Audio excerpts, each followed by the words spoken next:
Welcome back. If you just joined us, you're watching Channels Television, celebrating 21 years of professional broadcasting. This is the news at 10, a reminder of our major stories tonight. House of Representatives investigates Abdul Mumin Jibrin over his allegations of budget padding. The former Appropriation Committee chairman says probe must be in public.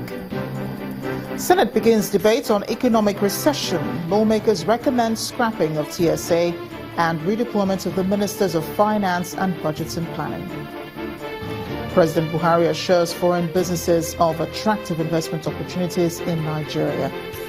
And at least 29 migrants drown after a boat carrying 600 people capsized off the coast of Egypt.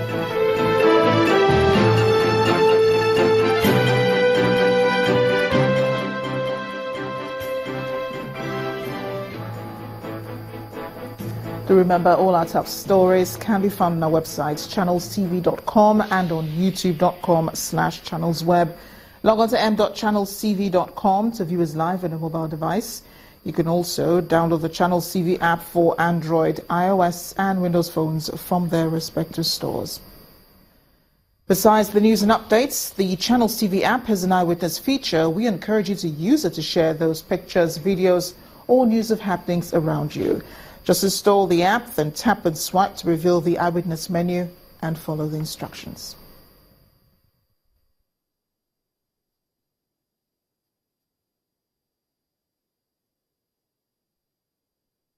Airtel, the smartphone network.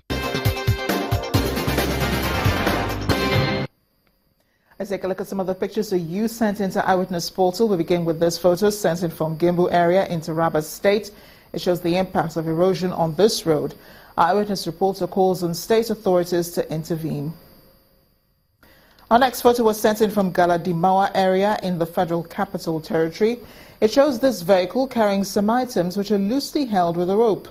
Our eyewitness reporter describes this as a dangerous act.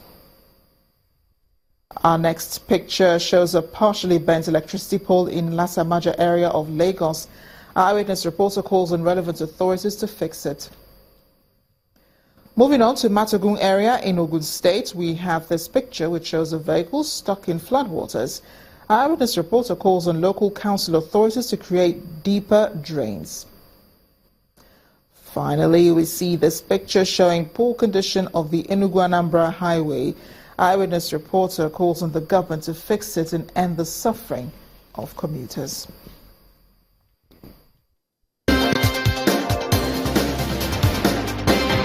Airtel, the smartphone network.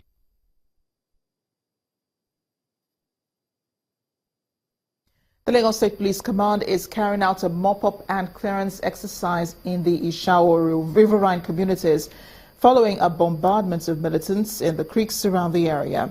To allow for development activities resume in the area, the state government had ordered that the waterways be cleared of all debris. After a joint visit by senior officers to the area, the Lagos State Commissioner for Police, Mr. Fatai Oshidi, explained that the action will allow for easy navigation of marine security patrols. Kunu, a riverine community in Ishawo area of Ikorodu in Lagos. Pockets of uncompleted structures can be seen by the riverbank. These buildings served once as operational bases for the militants. Today, the military has taken over with the task of providing security in the area. There will be need to clear these places, not just uprooting them and having a meandering waterway. We want it open. Yes, so that we have larger body of water. The waterways through which the criminal elements always take advantage of to come and commit crime, that is being cleared. We've come to see the extent of work that is being done, how they are trying to make the water navigable so that the naval patrol can come in, the police, the marine patrol can come in. We have a mandate to clear all of the remnant of the operational articles. We also have the mandate to support whatever the military is doing here to make life more comfortable. 5 minutes away, traveling by boat, signs of the previous habitation by militants are still in full glare. Hundreds of jerry cans used to bunker petroleum products by the militants float on the river. In order to further tighten security and develop the area, some of these houses will have to be pulled down. Government had taken a decision that houses 300 meters away from some of these creeks should be cleared, and that is why you see all these ones empty. Some of them, the state government had already taken action to acquire some of them because they are the people that had been taken as soft targets. And if you look at it, should people even live here? Security agents are confident that with increased security, an area that has for long been the launching pad of criminal activities can now witness the promotion of economic development.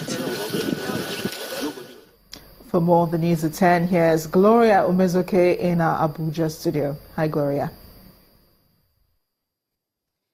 Thank you, Marachi. The evolution of more contemporary counter-terrorism strategies will help combat insecurity in the country. That's according to the Chief of Defense Staff, General Gabriel Olunisaki, who said this at a conference holding in Makurdi, the Benue State capital. The Chief of Defense Staff, General Gabriel Olunisaki, and the Chief of Army Staff arrived at the Nigerian Army School of Military Engineers for the traditional inspection of the Guard. That done, participants of the conference, including the Benue State Deputy Governor, Benson Abunu, shift base to the hall. While commending officers and men in the Nigerian Army for providing a secure environment in the country, the General urges them to up the ante. I believe this forum will provide the opportunity to appreciate the enormity of the responsibility expected of the Nigerian Army and to deliberate on the performances of the Nigerian Army in the past 2 quarters of the year. I therefore charge you to deliberate extensively, to evolve strategies, to enhance your approach to the security challenges facing our dear nation. The Chief of Army Staff seems prepared to consolidate on his gains against Boko Haram, Niger Delta militants and armed herdsmen. I have directed the conduct of major training exercises in identified and potential trouble areas. The Deputy Governor remembers with mixed feelings of pain and gratitude the state's period of conflict with armed herdsmen. I will not end this speech without giving you a wholehearted gratitude for what you did for us during the insurgency and the invasion of the herdsmen in Benue State. Besides the review of military intelligence and counter-terrorism operations, the service chiefs also commissioned the NASME and host community link bridge, the NASME Water Works, and a free medical outreach. There's another medicine they will add and get for you. Meanwhile, the Special Investigation Panel of the National Human Rights Commission has indicted the National Nigerian Army and members of the Islamic movement in Nigeria over the December 12, 2015 clash in Zaria, Kaduna State, which led to the death of some Nigerians. The chairman of the panel, Mr. Anthony Ojukwu, who submitted a draft report to the executive secretary of the commission, says the incident would have been avoided if the nation's criminal justice system was effective. The panel condemned mass burials without proper identification and called for compensation by the federal and state government to victims whose property were demolished as a result of the incident. We also recommended that use of public highways, closure of public highways for religious purposes, for tax and so on and so forth should be banned because it's causing a lot of problem. We also recommended that the Nigerian police should be fully equipped to perform its constitutional roles because if the police was able to disperse the crowd with things like maybe tear gas, water or even rubber bullets, the incidents would not have degenerated to the situation is ruled. So part of the main problem is that the police that was invited and was available was not able to cope with the situation, and that made the military to now use force of arms, which was what was available to them to deal with the situation. So we also believe that this issue of mass burial of people without identification, without autopsy, should not be allowed to happen again. Efforts towards achieving stability in the Niger Delta may have begun following a meeting of key stakeholders in Port Harcourt, the River State capital. The meeting had in attendance members of the Niger Delta Contact Group, including traditional rulers from Bayelsa, Rivers, Akwa Ibom, and Delta states. They met with development partners from the European Union, the United States, as well as the UK, and the federal government team led by the Special Advisor to the President on Niger Delta Affairs. In addition to forging a common front for dialogue, the NDCG also canvassed that the forthcoming Niger Delta Summit should be held in the region. The activities of the NDDGC has greatly contributed to creating a broad platform for effective engagement with the government and other stakeholders regarding peace building in the Niger Delta.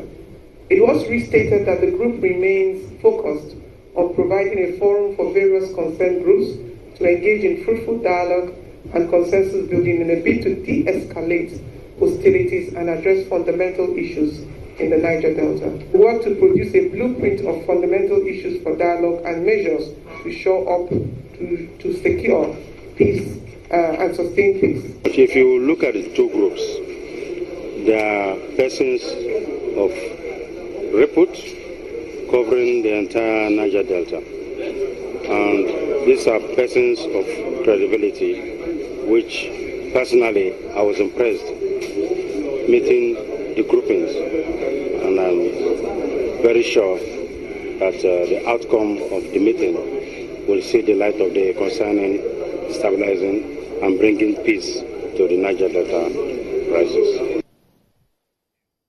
Still ahead on the news at 10, federal allocation increases by 3.22% as federal, state and local governments share 510 billion naira for the month of August. Well, that's some business news. Let's run this again.